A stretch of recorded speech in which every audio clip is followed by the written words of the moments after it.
Now the reason I'm making this video is because I have a lot more fire alarms to go over, and also because I've learned a lot more new things. I'm not going to always make buyer's guides, but I'm definitely going to start making buyer's guides until I start collecting the rare items like the agents and random shit like that. But for right now, I'm still on the basic side of collecting fire alarms, and there's still a lot that I'm probably going to add. So I'm going to make a few more buyer's guide videos, most likely like 2 more, but I don't know. I'm not fully sure yet. So let's go ahead and get to the alarms. So this is my collection, and the reason why my bed, or why it's on my bed, is because there's not enough room. There's also a board right here.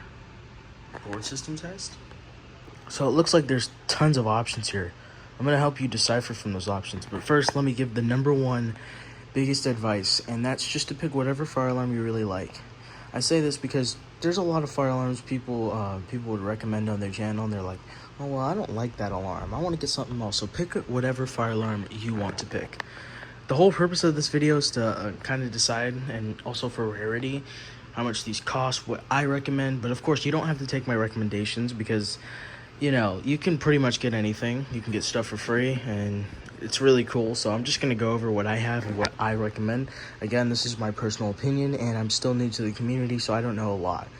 So yeah. Disclaimer, there's one fire alarm that's not mentioned in this video, and it's this one. And also this thing right here, which is the BG10L. Now for this one, these are pretty rare. These are really rare. It's a lot. If you really want one of these, I'd go for the 7001T, not the 7001, because these are difficult to find. I actually traded into a fire alarm for this one, so yeah. But anyways, let's get to the video. So let's start off with System Sensor and the Spectral Alert series. This is probably the most common series and probably the most recommended for your first fire alarm. That or WeLock, but I'll go over that in a minute. So basically what's happening here is we got the whole Spectral Alert series, and then we got the mass and that, which I'll talk about a lot more. So what do I recommend out of all of these? Well, I actually recommend the P2R, or this one, the P2RL. These are actually starting to get cheaper. The reason I don't really fully recommend this one is because they're actually starting to get more expensive. They're like $30 to $35 now. And then the low frequency sounder horn strobe, which is really cool. You can also get the horn only.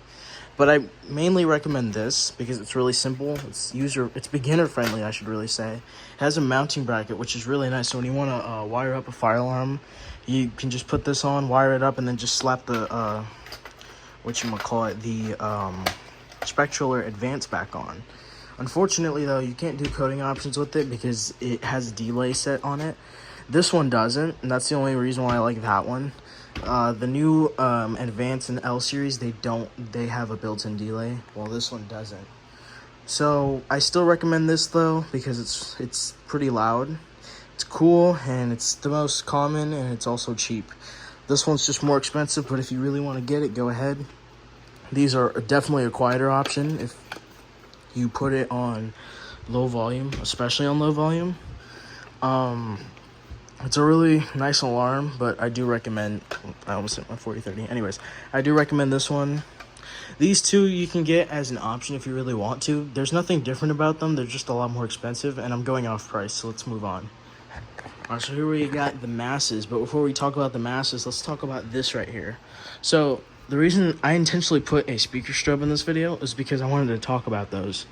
Now, don't get speaker strobes, stick with horn strobes instead. If you really want a style like this, get a chime strobe version, only those are kind of hard to find. But anyways, the reason why I say stick with horn strobes is if you don't have an audio output, you can't do anything with this. All you can do is make the strobe flash, but if that's really all you care about, then go nuts. But even if you do have an audio output, if you don't have a panel, I don't really recommend getting this because you have to manually play something off the speaker every time you pull the pull station, and for a panel, it's automatic. It does it itself. So stick with horn strobes. Don't get speaker strobes. Anyways, the mass series. So this is the System Sensor mass. This is the 24. Now, something really cool about this one is that it has a potentiometer on it. If you don't know what a potentiometer is, it's basically a little, I don't know what I could really call it, a slider or something, which changes the pitch of this horn since it's electric and it's not mechanical. Now, obviously, for mechanical horns, you can't really do that. I mean, you can switch the pitch. There's a thing called the 9806. You can change the pitch on those if you really wanted to. But yeah, this is probably the most common frosted strobe variant. This is also another one. This is a non-ADA also, and this one is actually a rarer frosted strobe variant. It's the Mass 24 low, and it has tone clips instead of breakaway tabs. That's the thing with this one. This one has breakaway tabs, so it creates permanent tone. So if you don't have the tone that you really want, don't get that one. Always ask if if the tabs have been broken off and if there's a permanent tone. And if they say yes, then oh, sorry, I'm losing my words. Anyways, if they say yes, ask what tone it is, and if it's not the tone that you want, then don't get it, obviously. This is probably the most common mass variant, and this is the Mass 88, also the final mass, but this one also uses tone clips, and this one's on high-low right now. Another recommended. These are actually pretty cool. I like how they look. A lot of people may not like how they look, but I like how it looks. Anyways, we're moving on to WeLock, and there's a few things, but there's not too much. Alright, so I already talked about the 7001 up there. That's the model, by the way. I don't think I mentioned that. But let's go ahead and talk about the WeLock alarm. So this is the ZNS MCW. Now, if you don't know what the MCW means, I don't know what it stands for, but I know that it doesn't have a built-in delay. It only does if you set it up to code 3. This one does have a built-in delay no matter what. As you can see, it's not an MCW model. It's just an NH24. Now, if you really want one, get the NS, or you can try to get the NS 4-wire, which is also another cool one. I mainly recommend the MT because they're more convenient when it comes to multi-tones, and they're pretty cool. Also, it's a 4-wire, and they're both separated, so you can power the strobe only. Unfortunately, though, since they are separated, you need these wires, which could be a little painful to set up because then you got to keep these wires on, then you got to put the actual wires in. But if you have fire alarm wire, then you're good. But I mainly recommend this one or this one. This is the ZNS MCW, and it's missing its mounting bracket because it's actually installed on my board. So you get a preview.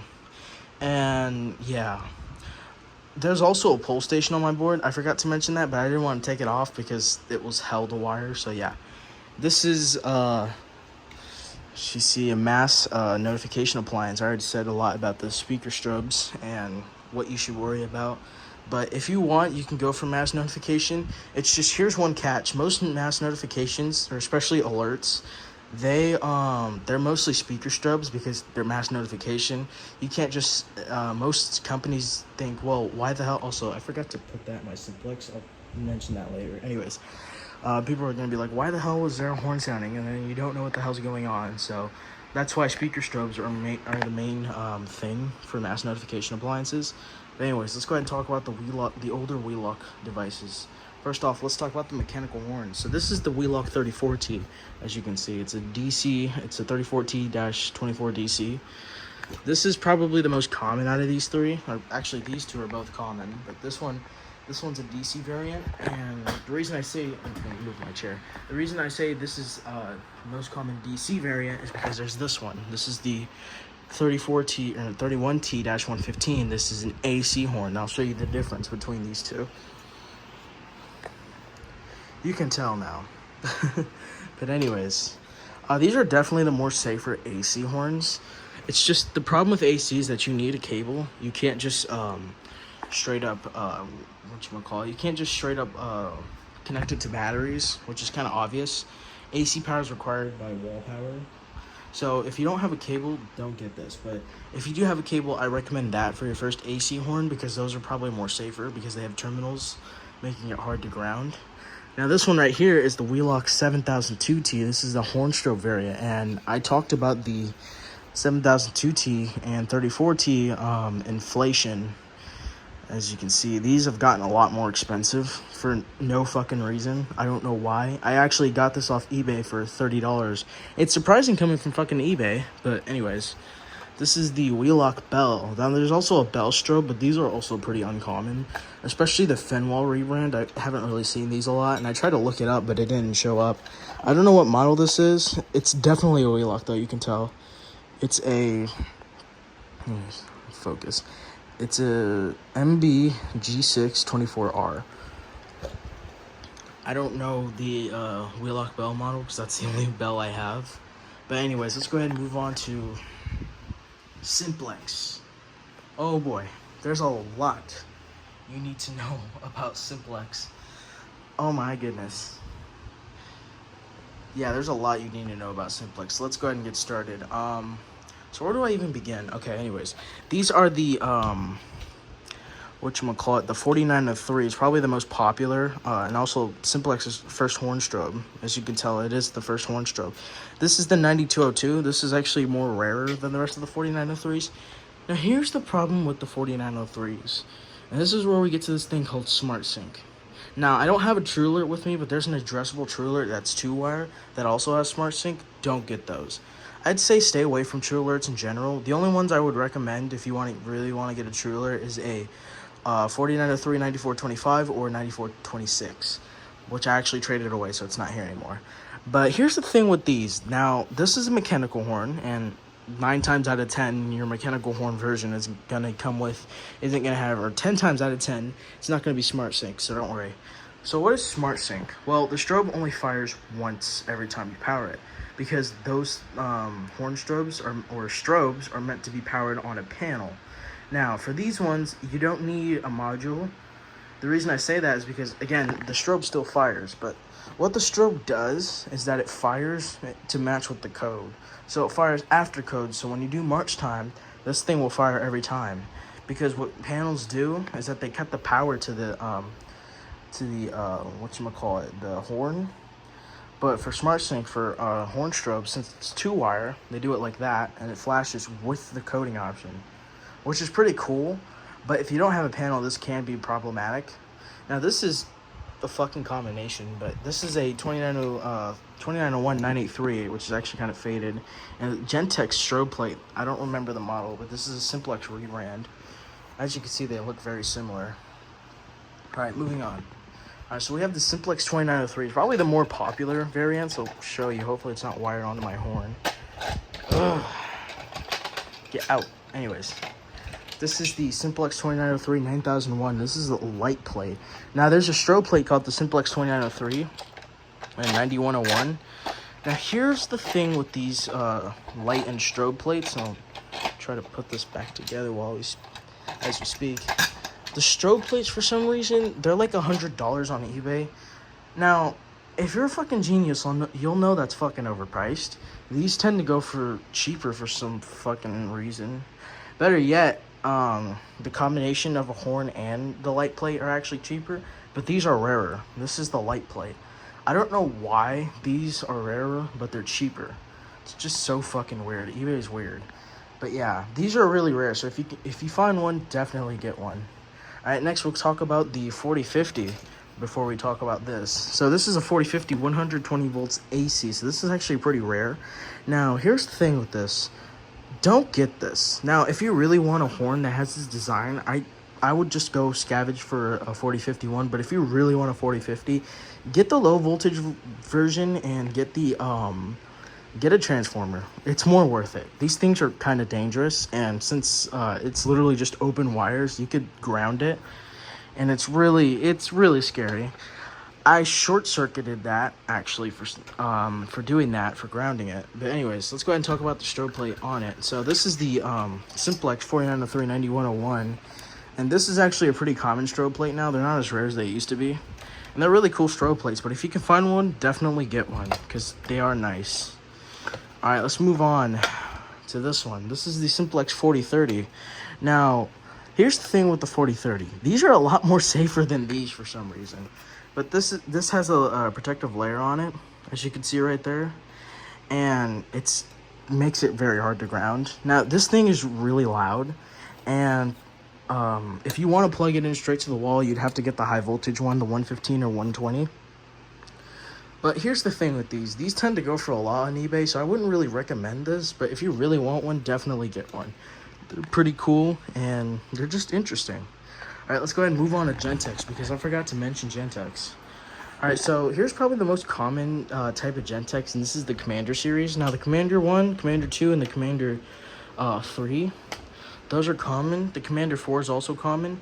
If you don't know what the Commander 2 is, it's basically they introduced, it's a multi-tone, and it doesn't have a candela selector. It's fixed candela like this one. The Commander 1 just makes a beeping sound.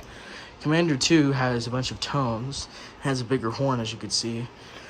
This one has a smaller horn, and the fire lettering is on the sides. I don't have that yet, but the Commander 3, it introduced a candela selector, and the Commander 4 is round and it's a ceiling mount.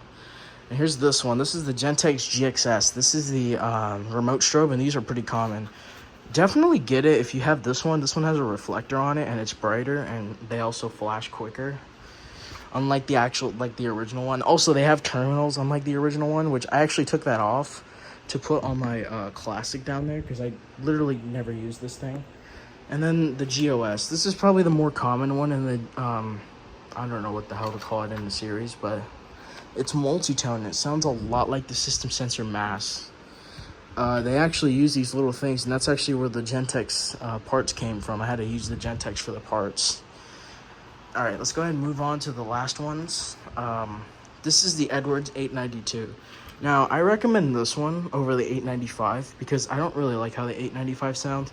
And it also has a horn and strobe potentiometer, which is really cool. And then we just have this, the, I don't really know what to call this, the Pyrotronics MTL, but it's the FCI rebrand. These are pretty nice. I like how they are. I like how they look. I like how the mechanical horn sounds. And it's just really cool. So, yeah. Alright, let's move on to pull stations. I guess I could pull this one. Okay, anyways. So the most common one here is this one, except this is like the T-bars are common, but the model I have isn't really that common. It's a 2099-9101. First ever T-bar, actually. I would recommend the 4250-120. The reason why is because it has a higher voltage rating. So it can take higher voltage fire alarms, or basically AC devices if you wanted to. It has a higher voltage rating than this one does. I think this one, the highest voltage rating is 24 volts. I don't remember. I'd have to look. Yeah, 30 volts, that's the highest rating. Unless that's the lowest rating, I don't fucking know. But anyways, definitely get the 4250-120. Those are pretty nice. I don't know the other models, but yeah, let's move on. The BG6. This one is actually pretty big. Holy shit. Just look at this. Look how fucking big this thing is. These are pretty rare, and actually, this one doesn't have terminals, unfortunately. And then this is the Edwards 270 SPO. This is the local alarm version. These are very common. There's not really much to say about it. And that is it for the part 2 buyer's guide. I'm sorry if I stuttered a lot or if I just lost my words, but I was really tired. And I'm still pretty sick. So yeah, thank you guys for watching. Comment, like, subscribe, and I'll see you guys in the next video.